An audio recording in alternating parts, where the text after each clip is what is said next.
off just to say that anyone can do this. It just takes a little practice. Just a little bit of application, you start to see results. So some of the themes we're going to talk about today may seem unobtainable for the average person, but I assure you they're not. Just takes a little bit of practice.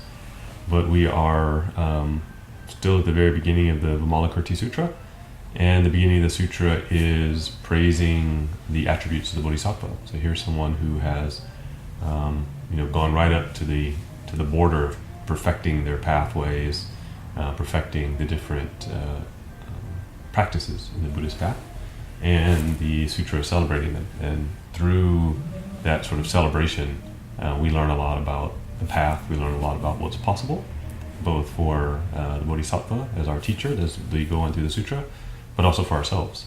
So it's good to reflect that everybody has a starting point. Sometimes when we look at anyone who's been practicing for a while, we think, oh gosh, how can I get to that point? But wherever we are today, there was kindergarten, first day of kindergarten. I have some friends, and the kids had two different reactions. This is great, or I don't want to leave, I don't want to do this, right? And then pretty soon, it's second nature, and it's just what they do, and everything comes easy after that. So starting is always the hardest thing. And so part of what's difficult when we look at this text is they're starting to praise the attributes of the Bodhisattva. So part of us may wonder, well, where did the Bodhisattva start? And that's not exactly the focus of this text, but just to say that there is a starting point, and we're praising somebody who's gone, significantly far down the path. What's good about this is we get to see what's possible. We get to explore some of those questions. So every once in a while, I know this is true for myself, when you start something, you think, where's this going? Or what about all these other big ideas? When am I going to get answers to those things?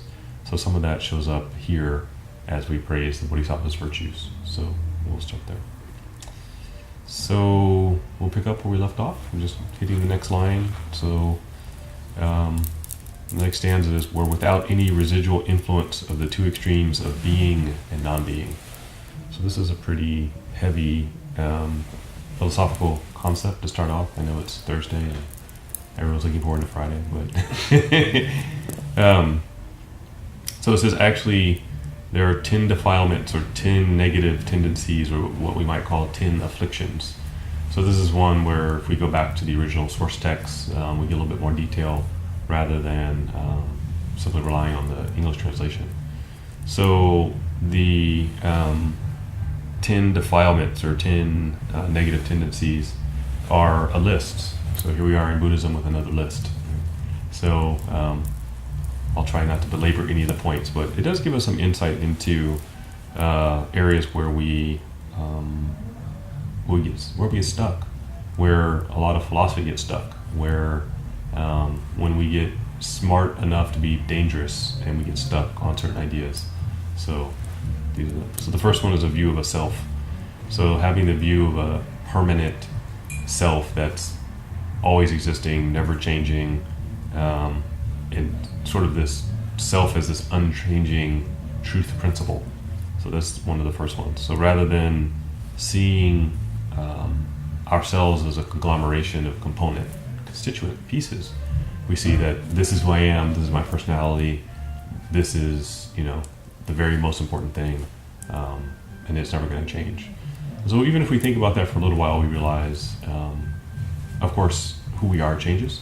Our likes and dislikes change. We grow, right? We change in that sense. We get older. We change in that sense. Our needs change. So it's hard to say that there's one, snapshot version of ourselves that's sort of this unchanging component. But we have that idea sometimes. We hold very strongly, well, this is who I am, is what I believe in. And then you can say, well, that's where the fight started, right? People, because you insulted me, then, that means something, and those are fighting words, kind of an approach. So that's the first one. These are some of the major obstacles that we have as human beings. Then the next one is extreme views. So going too far at any of the extremes. So what are the extremes? Extreme view of existence, eternalism, or nihilism. The view that we're going to live forever, or things are this one life is it, or nothing ever matters. Who cares? Do whatever you want. So the Buddhist path says these are two extreme views, and which is why Buddhism is often called the middle way. But really understanding the middle between those two extremes, because we live, I think especially now, there's a lot of kind of extreme thinking on these points. You see people, becoming radicalized, right, on the internet or through memes or websites, and independently coming up with ideas and then acting out in very extreme ways. And you see that it doesn't matter what political pole, right, left or right, you see it on both sides, and I've seen it on both sides, especially in the last 40 years. So having that kind of very extreme view, right? So this one thing is all that's important, so I'm willing to kill others or be killed for it. So that's an extreme view. Or the idea that life is absurd. I take the Western philosophical idea. Life is absurd. There is no meaning to it. Therefore, nothing really matters. So Buddhism would caution against these kind of extreme views, but they're easy to run into. They're easy to, life can be a grind. And, you come home one day after working a lot of hours and you're like, what is this all about? And it's easy to come to those conclusions. And that thinking leads to, oftentimes very extreme acting out. So the danger is always there. It doesn't matter, just because you wave the Buddhist flag, that somehow you're immune to it, right? So it's something to be guarded against at all times.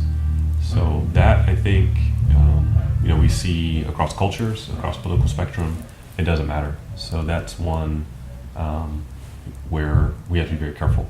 We have to be very careful that even constantly, right, investigating our own motivations and our own views to make sure we haven't taken some extreme position and that we're kind of coming back to center. One teacher told me, he goes, that's what the Buddha was doing with the rainy retreat, right? All the monks would come back together during the monsoon season in India. And in a way, you see this in the sutras, people ask questions and the Buddha's correcting people's thinking. Because they've gone off, they meditated by themselves, and they've come up with kind of a wacky idea about what his last teaching was about.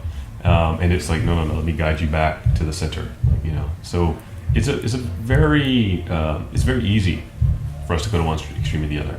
Because we say, well, if it's not this, then it must be that. Right? And we miss the middle. So the middle is sometimes very difficult. You can see that right now in Congress. No one wants to come to the middle. There's no compromise. Right? Everybody thinks, well, the best way is for me to just stay on my far extreme side, and so that's unfortunate. And what happens? Nothing is done. So it's a lose-lose. So that's one of the ones that's very important. The third one is erroneous thinking, or probably more precise, like erroneous view, where we are not applying knowledge of cause and effect to certain situations. Climate change deniers. Maybe it's a good one. Right? You have the evidence, you can see it manifest, but you're like, no, that's not happening. For some reason, you just, you're applying a view that just doesn't mesh with the observed conditions. But this is also very easy to do. It's not just science. Sometimes we hold so strongly to one idea that even when we're getting evidence of the opposite, it's very hard for us to believe that what the data we're getting is actually happening. And so we're very good at deluding ourselves. We like regularity. I think humans are very much like house cats, right? We want the same thing all the time. And when things change, it's very uncomfortable for us.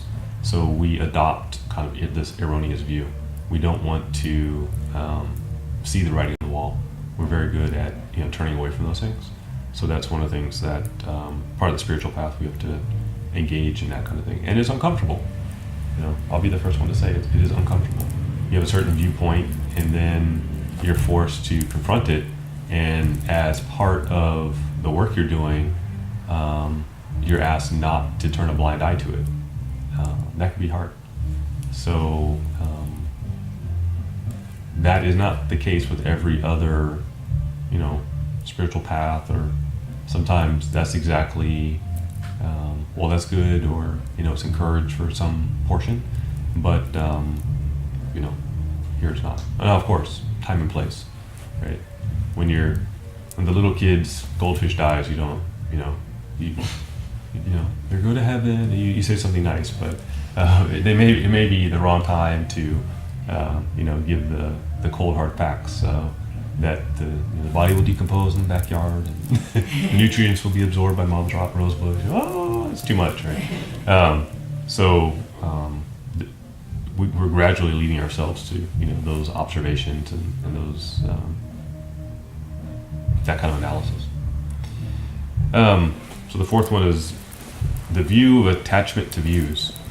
I always love these kind of like negatives or double negatives in Buddhist thinking.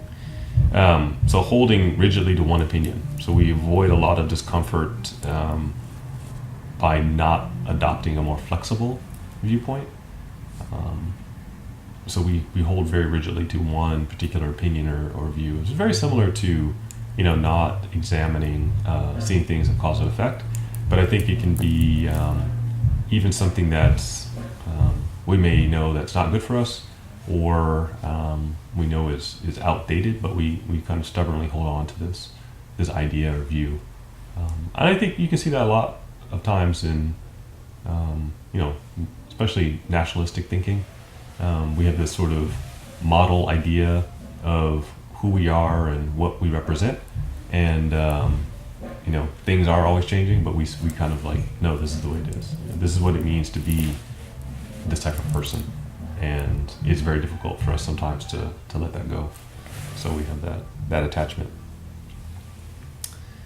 The fifth one is, I find very interesting. So this one is the view of attachment to precepts. Yes, the spiritual path can even be an obstacle to the spiritual path. But more precisely, this is the view that holding rigidly to precepts only is the path, rather than the precepts being a foundation or a prerequisite to beginning the path. Like, if you follow the rules very, very closely, that's all you have to do. That's the path to liberation. So let's kind of rewind historically and think back to the origins of Buddhism. In the beginning, there were no specific rules for the monks. They knew how to act. They knew how to comport themselves. They lived together in harmony because they were all at a similar level of attainment. Later, when more people joined and they were coming in with different types of baggage and things like that, the Buddha had to make rules. Okay, well, don't do that. Certain number of people over here. We shouldn't all go on alms rounds together at one small village because we'll tax the resources, and you make rules. So this is this kind of thinking. Well, these are the rules. I have to follow them very rigidly, and the rules sometimes can get in the way. Right? Sometimes you need to understand the spirit of the rule, why it was made, and that's more important than the rule itself. So that's really important, looking at the why and not holding so rigidly to the precepts. So that attachment, can be difficult. Or you hear people like, under no circumstances can I do this, or that lack of flexibility can be its own obstacle.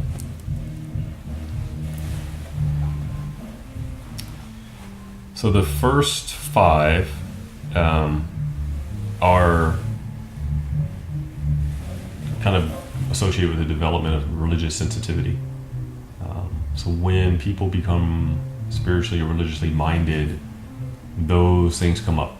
And it doesn't matter, again, what religious flag you're waving. They come up for everybody, and they can be an obstacle for anyone. And the next five are associated with primarily, not always, it happens for everyone, but are primarily grouped when we haven't developed a strong sense of a spiritual path. So of course they're always present, but you may see it more strongly. So if you're actively cultivating, you may say, well, I'm aware of that, or I should stop doing this, or I need to work on that. But when we don't develop that sensitivity, it's these things are just flowing out of us with no shut-off valve, so to speak. So the first one is desire. Right? So desire, craving, whatever we take pleasure in, wanting more and more. So we all have that, but as we practice spirituality, one of the first things you see, in all major world religions is generosity. There's some, charity or giving associated with that. There's some acts of service. So this isn't to say that you can't ever want anything, right? Or we're having tea right now, you don't enjoy it, or choose the tea you hate or something, no. But without asking, we naturally had the tea, helped each other get the tea, right? We didn't just go grab a tea bag and, hide in the corner and hoard the water. So it's more of that, complete disregard, as aspect of desire. The seventh is hatred. So normally I would say this is self-explanatory, but one of the things that sometimes we miss when we talk about hatred is sometimes the development of our own self-loathing. And that can be a tremendous obstacle when we direct these feelings inward and we're not aware of it. And somehow we think we need to be tough on ourselves, or, you say, well, I need to be better, and we develop this kind of loathing. I was listening to, of course, NPR earlier today, and I don't know who they were interviewing. I only listened to like 2 minutes, but the person was talking about their fear of the scale of weighing themselves, and then all of the feelings that came along with seeing their weight, or even a minor change, and then all of the depression and anxiety that came with that. So unbeknownst to us, we can do a lot of damage to ourselves through this kind of self-loathing, self-hatred, where we think perhaps, well, I'm trying to be healthy, right? I'm trying to do better myself, or I'm trying to watch my weight, but in fact we're just doing psychological damage. So we're oftentimes not even aware that in the midst of attempting to change, that we're being too harsh, right? It's lost its objectivity, and it's become, a weapon that we've directed inwards. So that's one of the things we have to be aware of. Not just the external, I hate that guy, but the internal. So the eighth is ignorance. So as I always mentioned, this is not an intellectual defect. This is a inability or unwillingness to look inward, right? To really look with things with any kind of wisdom, see how they really are. We're denying, something's fundamental nature. And one of the best ways, I think, to address that is just slow down. We talked a little bit earlier about walking meditation. If you actually slow down, you'll have a tremendous, appreciation for everything. Very small things you gain an appreciation for. So it's still autumn. We still have some leaves on the trees. If we haven't enjoyed the view, it's a good time to go out and enjoy it. But you'll enjoy it more if you really slow down and just observe, see the leaves. The color is amazing, right? But we don't often see it. And that, right, instead sometimes we're thinking, oh, there's no more warm weather. Oh, here comes the rain. It'll be raining. All those leaves, I've got to break them. Oh, they're blocking the drain. We see it as a very different way, right? So it can be seen however we want to see it.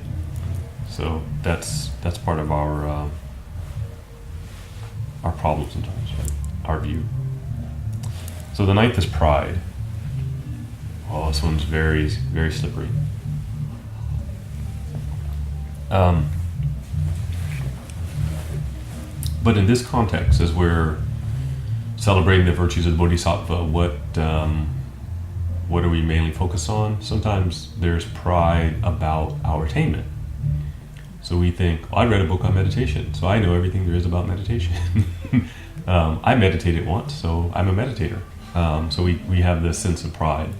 So the Bodhisattva doesn't exhibit this. what you see over and over in the sutras is no matter what the level of the bodhisattva, even if the Buddha has said, in the future you will be a Buddha with this land and this is your name, they don't develop pride about it. They're still there learning and studying. They don't assume that they have all the knowledge, because of course no one does. So that's where we have to be careful, I think, especially in learning the teaching, is to not assume that we have it all already, or somehow we're no longer in need of teachers, right? So I still learn. Everybody that I know still learns. Right? They're great teachers, I think, that are they're practitioners in Shingon that I know that are in their 90s, and if you ask them, they're still learning. And I think they're very humble about that. So not developing that kind of pride, we don't want to shut off possibilities or potential. And learning, that realization can come anytime. So if we have that pride, then we're actually cutting off our realization, our capability. And the last one, 10. Right. Too many lists in Buddhism. 10 is doubt. And doubt is, I think our Western ears sometimes hear this as like a very rigid concept where we're chastising someone without faith. And that's not the problem. The problem is doubt is a very subtle underminer of our practice. So whatever we do have, whatever foundation we have built, when we're letting doubt come in, it's undermining that practice. And then we find that we don't practice anymore. We start to go like, what am I doing this for? I could be watching XYZ TV show or something. I don't know, what's on Thursday night?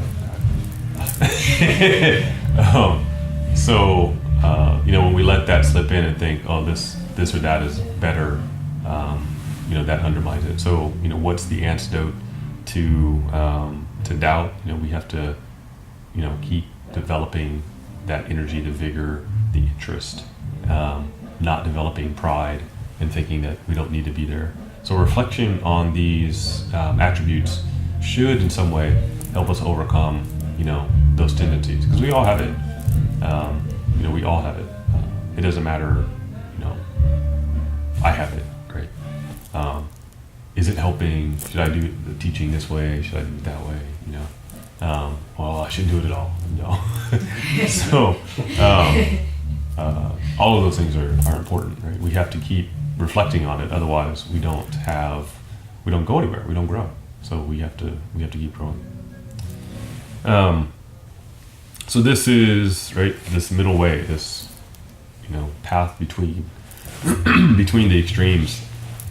And I think if you reflect on a lot of kind of the underlying spirit of a lot of East Asian philosophy, there's a lot of this middle that is emphasized, to be careful of extremes in anything.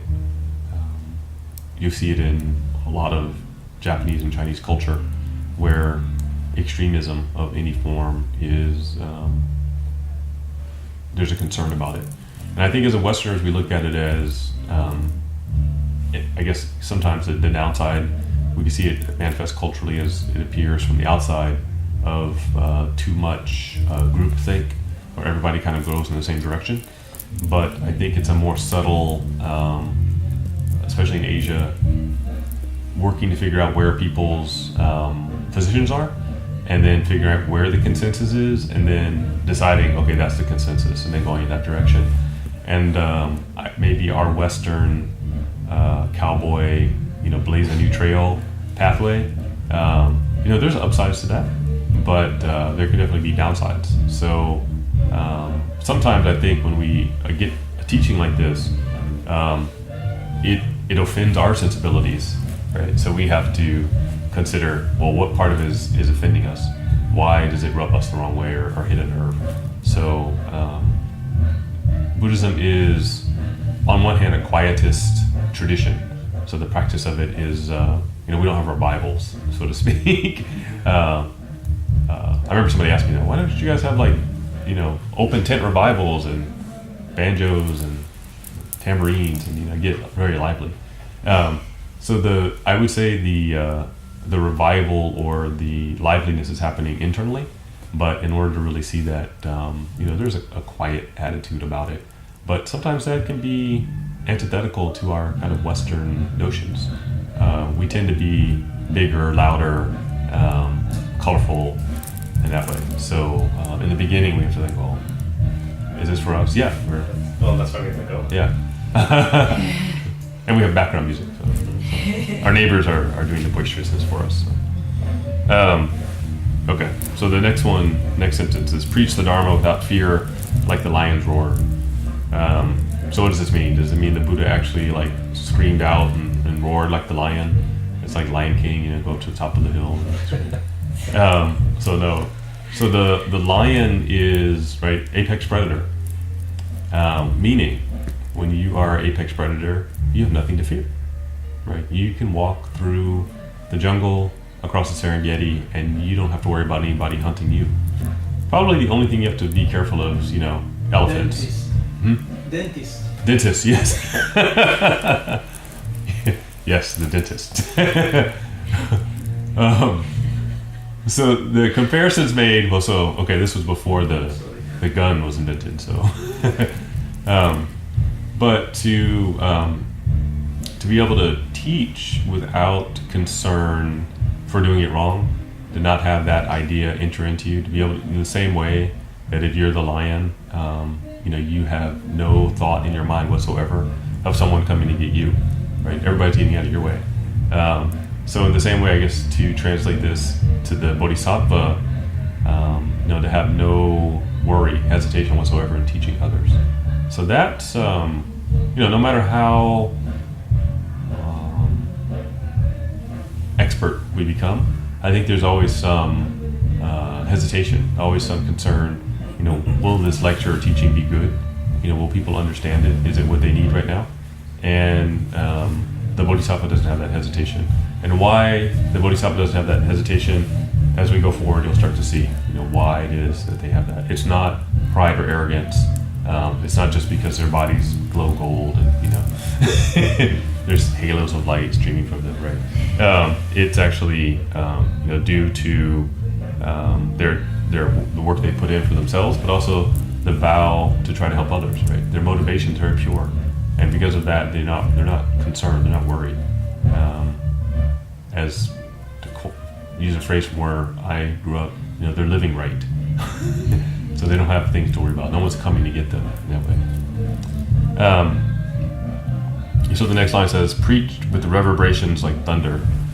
So when they teach, it says it has manifestations. It reverberates through the world like thunder. So why thunder?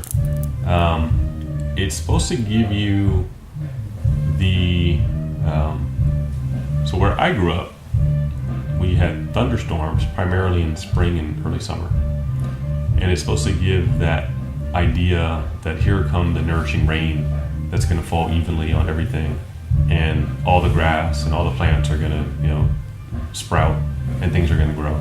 So if the teaching has that effect, where ideas are sprouting, obstacles are shattering in your mind, you actually are able to see through to the teaching, that's the nature of their preaching. So that's a very special, right? So here's what they're actually able to do as you go forward. So then we're without measure and beyond measurement. Another paradox. So there's two meanings to this.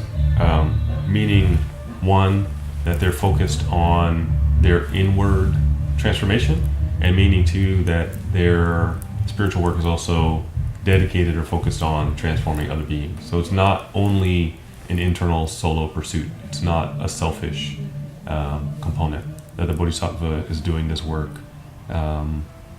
for all sentient beings, including themselves. So especially at the ninth ground Bodhisattva has these attributes, and this is why they're being praised. And it says in the text that there's various realms of sentient beings. So here we skirt into Buddhist cosmology of the realm of the desire, the form realm, and the formless realms. And I thought, like, should we do a whole class on cosmology? And I thought, no, I'll save that for some other time. So I'll just gloss over it. So the form realms are where we are right now. We are attached. We are made of form. We have form. Things around us have form, and all of our visible worlds, the worlds of animals, humans, what you see is part of that realm of form. According to the Buddhist teaching, that would also include, ghosts and hell dwellers and those realms. We're not going to go there tonight, thankfully, because it's hot and it's nice and cool right now in the fall. But the formless realms would be next, and those would be the realms of the. I'm sorry. Back up. We have the formless realm, but we have the realm of desire. So we're in the desire realm. I'm conflating. Our background music is getting me. Yeah, I'm going too fast. Following the beat. So we have this realm of desire. So the realm of desire are, hell, hungry ghosts, humans, animals, ashuras, and the heavens. So the heavens are considered to be this desire realm as well. So nobody goes or aspires to go to heaven because it's not pleasurable, right? So there has to be desire for you to want to go there.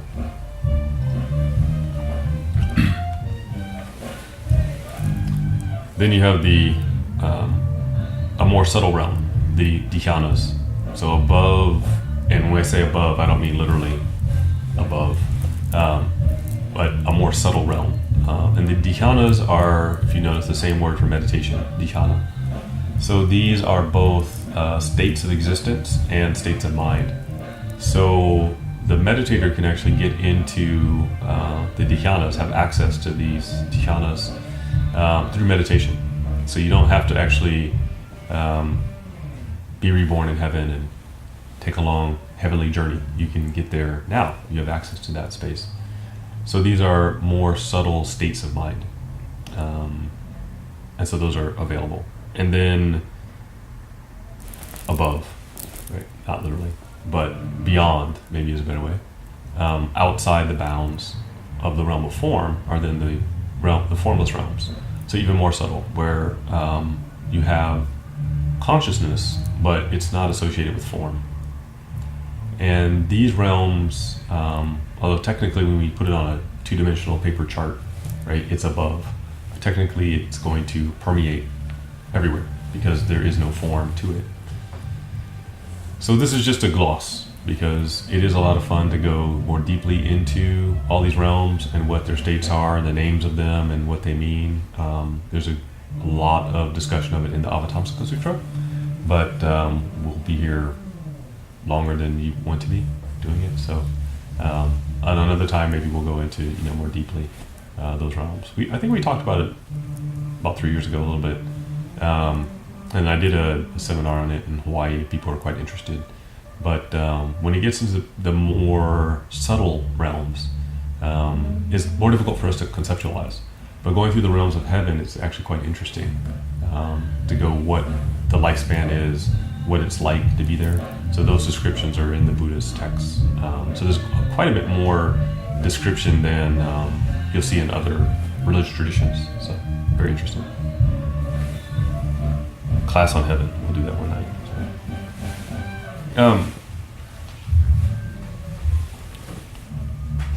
The next line is that they were like ocean captains who had collected the many Dharma jewels. So, why ocean captains? So, partially the ocean here is the ocean of the Dharma, both in terms of the Buddhist teaching, but also in terms of all of the things that you're going to encounter in life. Right? There's a lot of different things you're going to experience, obstacles, things we need to learn, things that we need to navigate around. And when you're navigating in an ocean, you have a captain, hopefully. Hopefully there's a ship. If you're just swimming, not so good. And the captain if it's a big ship, it's a captain. If it's a small ship, it's just a pilot, right? So we have riverboat pilots or captains around here. And the idea is that you have a guide. So any place that's new, any place that may have pitfalls or is complex, you have a guide. So if you've gone, backcountry hiking, if you know people who've tried to climb Everest, there's river rafting guides, any place like that. In many ways, it's the same idea that you have a guide. And especially in ancient times, to go out on the ocean was pretty scary. To go beyond line of sight from land required specialized skill. You can get in a little raft and stay close to shore, but to go out farther was difficult. So the bodhisattva in this way is likened to the captain, as someone who can successfully navigate this ocean, both in terms of the teaching and then all the things we're going to experience while we're on the ocean. The second part goes out and collects these many Dharma jewels. So this is trying to give you the idea or the image of the traditional captain, right? You're in search of treasure. So this is like Pirates of the Caribbean. You're in search of some sort of treasure. So, of course, in our sense, the treasure is the path. Its wisdom is the final, jewel of enlightenment. But that is not something that we necessarily are looking for every day. So think about it in terms of if you've ever gone to the store and you knew you were shopping for something in particular, but you weren't expert at choosing this particular thing, and you had a really good shopping experience because the clerk or the person who owned the store was able to expertly guide you. And in fact, you probably learned more about this particular product or this thing you were looking at than you ever knew was possible. And so you came away not only with the perfect item, maybe a gift for someone else, but you had now all this knowledge and this experience. And I've had this where, especially if it's a single shop owner, they're very knowledgeable in their area. So there's this whole experience of going to attain this thing. So coming away from that experience, then not only do you have the item, but you have this. Let me tell you about the shop where I got it, and they told me all about this. Now you have this experience. So in many ways, the bodhisattva has this quality that you're not only attaining the Dharma jewel, but you're being expertly guided towards that goal. But probably just like when you went shopping for this special item, you thought you wanted this, but by asking questions, they actually guided you to something that was better than what you thought you wanted. Or there's a special attribute of it that you didn't even know you needed. So it has that connotation, right? So this is why this imagery is used of captain and jewels. So it goes on to say, it's comprehended the profound and wondrous meaning of the Dharmas. Pretty self-explanatory, that one. So we don't have to go in depth. But understanding the various teaching, gaining insight into emptiness, and what we're going to go into next, or the next kind of idea, is that there's a ability to select the proper teaching for the student at the proper time. And that then becomes the next line, understood well the tendencies and current mental processes of sentient beings. So who knows you best? Me. I know me best. We'll go back to pride. We don't know ourselves, right?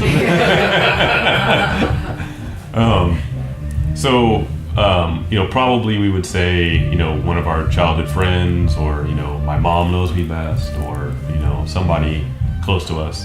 But they know us in terms of our, likes and dislikes.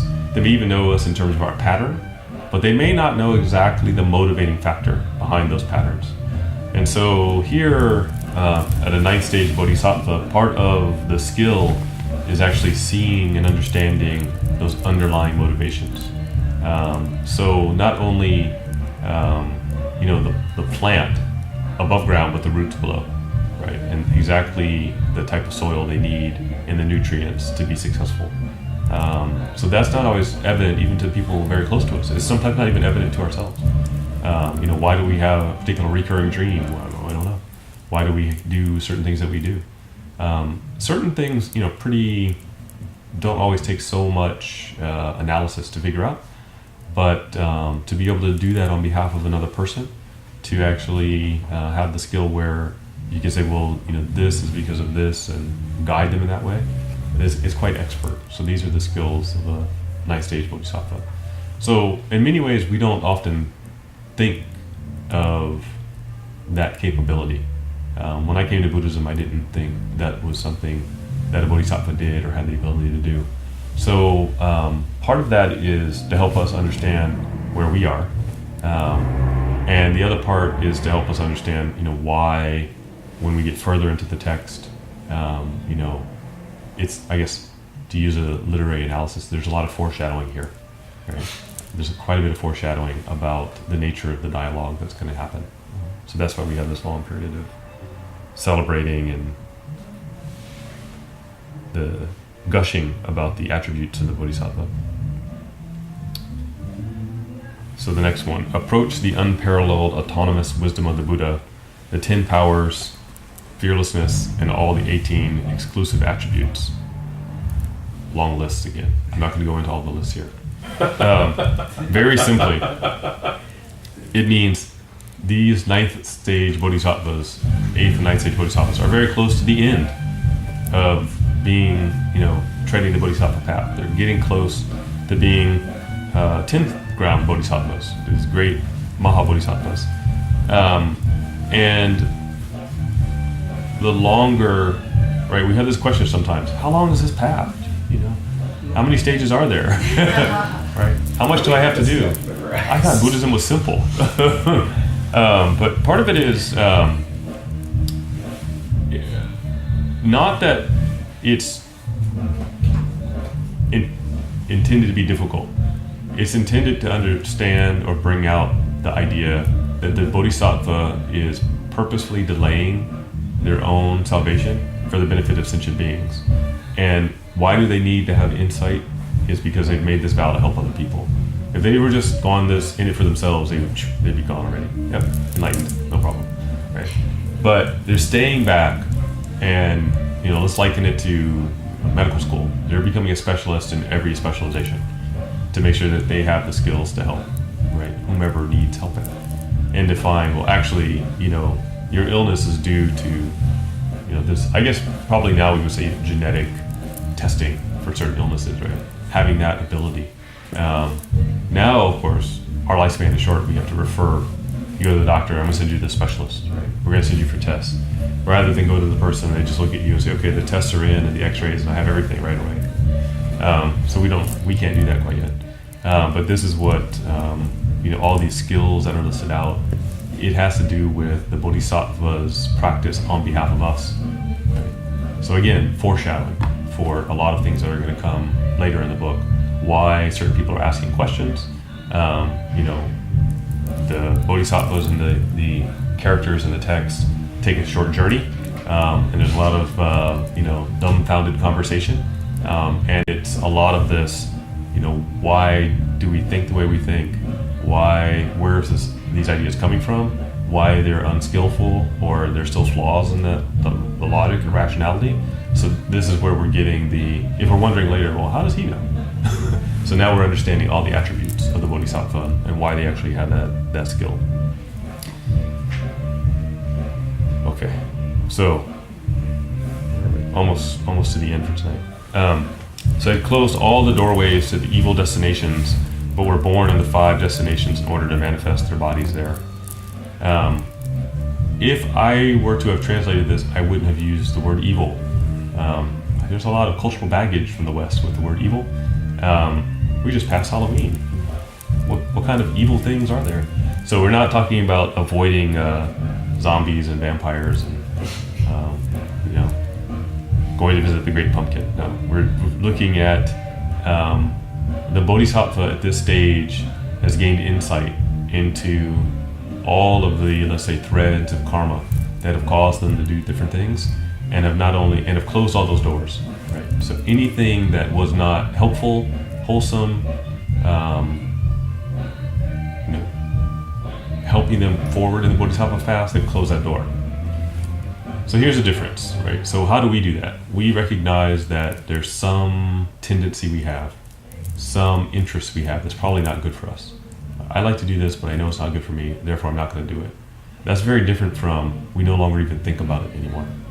So the Bodhisattva not only has closed the door to it, but they've rooted out, right, the original cause of that. So for us, we have to say, okay, I know I shouldn't eat this fatty food, so I'm not going to do it, but I still want to. And I go to the grocery store and I look at it, but I just don't buy it. Right? So that's different than passing right by. So this is part of the difference in this way. So of course, cosmologically speaking, they're talking about closing the door to rebirth, where it's your karma that you don't have control over guiding that rebirth. And the Bodhisattva has closed those doors, so that karma is no longer influencing them. They still take rebirth, but it's by choice. So I think this is helpful because this is definitely one of the big misconceptions of nirvana and of enlightenment of early translators, because they translated it as extinction or blowing out the flame. So they're like, well, Buddhists just want to annihilate themselves, right? This is the goal. And they didn't understand it as actually blowing out or annihilating this energy that you don't have control over, right? Things that you have done in your past that are sort of, they're the puppet strings that are controlling you. And so what you're extinguishing are the connection to those strings so that you have complete control. That's a much more positive message and translation, but that's not what we got. And unfortunately, that gets repeated over and over and over again in a lot of texts that talk about Buddhism. If you go to websites, Buddhism is all about suffering, and you have to extinguish the suffering and your craving, and it doesn't sound very fun. Why do I want to do that? Well, I really enjoy chocolate pudding. Why do I want to, extinguish my craving for chocolate pudding? It's not that. It's where the chocolate pudding is haunting your dreams, and it's calling you from the refrigerator. Come eat me, and you don't know why, right? So you're really rooting out all of those things. So if you think of it in that way, we go back to the previous analogy. Who's driving the boat, right? So you actually take the wheel and steer the course. And the Bodhisattva here is steering that course, I guess, extending that analogy, plucking people out of the water, They're on the goal of crossing the ocean, but on the same way, saving people on the way. Not just saying, okay, well, I don't think there's enough room, you're going to slow me down, I'm going to make my way across. So having that type of insight and that skill. So that's what we're talking about here when we're saying, closing the doors to those destinies. Still here, still with us, but just much more in control than we are.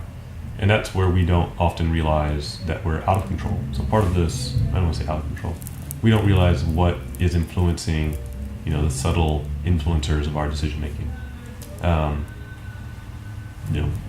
Did random social media posts influence our vote this last election? I don't know. It's really difficult to turn back the clock and make that determination. What effect did that have? It's a huge unknown. And then the same way, how much did certain experiences we have in our life shape us today? It's very difficult to say exactly. Certain things you can be sure, this happened, that's why I do this. Other things you're like, well, I don't know. What were those subtle influences? How was it? What was the influence of that particular student in class that we either liked or we didn't like? What was the influence of that particular grade school teacher on us today? Right? Maybe we've never thought about it, but the Bodhisattva has done that work. Right? So that's a very fine-grained detail that's being teased out. So the next line, that there were great medicine kings who were good at healing with the various illnesses. So again, the Bodhisattva, the Buddha often has this epithet of being, the great doctor. So it's a very apt analogy for what you're doing, that you're healing yourself, right? It's not the great surgeon. Things aren't being cut out and removed, right? It's not, the great mechanic, right? Something's out of whack and it needs to be, tightened back down. So we shouldn't have that idea that somehow we're out of control. It's more that, something there's an imbalance, and we have to come back to that balance.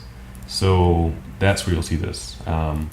If we make the connection back with the Medicine Buddha Sutra, the Medicine Buddha reminds us that it's not just the medicine that's needed. We have to inquire, does the person have someone to take care of them when they go home? Do they have a place to live? Do they have shelter? Is someone going to care for them? Because that's just as important for healing. So the Bodhisattva, the Buddhist path, is asking us to look not only at what's wrong, but all the things that we need to actually heal that issue, right? And the same thing, if you're going to practice spirituality, if you're going to practice meditation, do you have the right environment to do that? Right? Are you going against the grain? Are you fighting, going against the stream basically, in the way you set out to do the practice? And that sometimes is difficult for us to see, and that's where in the text we have this great teacher to ask those questions and guide. And in why do we have a temple? Why do we have community? Is we have good and wise advisors, spiritual friends to help us make that navigate that very broad ocean, so that we figure out what's the best practice for us. So as I always say, sometimes knowing what you don't like and what you really, really, really don't like is just as important as knowing what you like. Because when you figure out what you don't like, you have a deep appreciation for the things you like. It's, I think, much the same way with spiritual practice. When you find out what's not working, then you really realize what does work, right? Even more so. Whereas before you may have had doubt about, does this method work? Is it good for me? So we'll take one more line and then we'll finish for tonight. Provided medicine according to the illness and caused it to be taken. I like this part. So what's the biggest problem, right, doctors have? They give you the medicine and then people don't finish the medicine, right? They always tell you, take all the pills, and then no one does. You end up with a few left. Right? So how are you going to, as the Bodhisattva, not only prescribe the right medicine, but also ensure the patient takes it? So there's some upfront work here, right? There's buy-in happening with the patient, with us. So as we're going through the teaching, it's not preachy. It doesn't say you all are filled with ignorance and you must come to the side of wisdom. Now get on it, chop chop. There's an analysis, right? And as we go through that analysis, we say, oh, okay, that makes sense. I see that aspect of in me, or I see that aspect of the teaching in someone else. I understand that. And so as we gain that buy-in, then the Bodhisattva's expertly guiding us to take the medicine. Okay, that makes sense. Okay.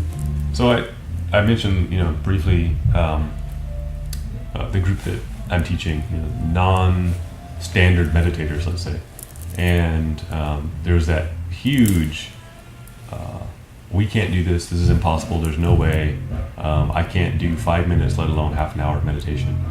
And there was a sales pitch, right? The first hour and a half, let's just talk about what meditation really is, what your expectations, make some realistic expectations, and then slowly with that buy-in, people tried it, and now there's universal, like, oh yeah, this is pretty good. There's been some recognition. One person even said, oh, I recognize when I'm rushing now, right? So one of those benefits is that practice spills out into all other areas of your life, and you gain an appreciation for everything. So that's what they recognize. Oh, after only 2 weeks, I see when I'm rushing. I see when I'm snacking on the side I wasn't aware before. Right? So those are some of the benefits. So I think expertly, right? You have the Bodhisattva has to guide the person to take the medicine. You can't just wave your finger. You better do this, and it's not a guilt kind of thing. It's, I see that this is actually beneficial, so now I want to do it. So that has to be the proper motivation, the proper focus. So, I'll end there for this evening. Are there any questions? We're getting close to the end of the exhortation of all the Bodhisattva's wonderful qualities and getting close to the actual start of the text. So from here, there's a few more qualities that are discussed, and then it starts to get into who were all the different Buddhas and Bodhisattvas present at this teaching. So we'll go through some of the big the big wigs that show up later, and then gloss over some of the others. But there's a long list. Not all of them are named, but there is an analysis of why certain ones are named and others aren't. But as I said, this is going to be a hybrid, traditional and Western version of lecturing the sutra. So I'm not yet convinced that people will sit through 10 lectures all on the title of the text. So little by little. So we'll do it that way. So we'll do we have the Heart Sutra? If not, then right behind you on the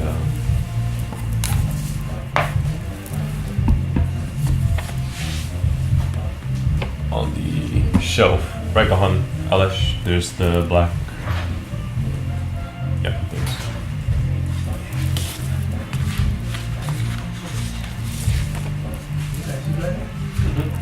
So let's, because I now hear the tow truck out there, so maybe we can recite the Heart Sutra and then we'll dedicate the merit both to all sentient beings generally, but since we did have, I think, probably a pretty serious situation right outside our door, try to dedicate some of that merit to victims of that accident. Because they were out there working for quite a while, so I'm sure that wasn't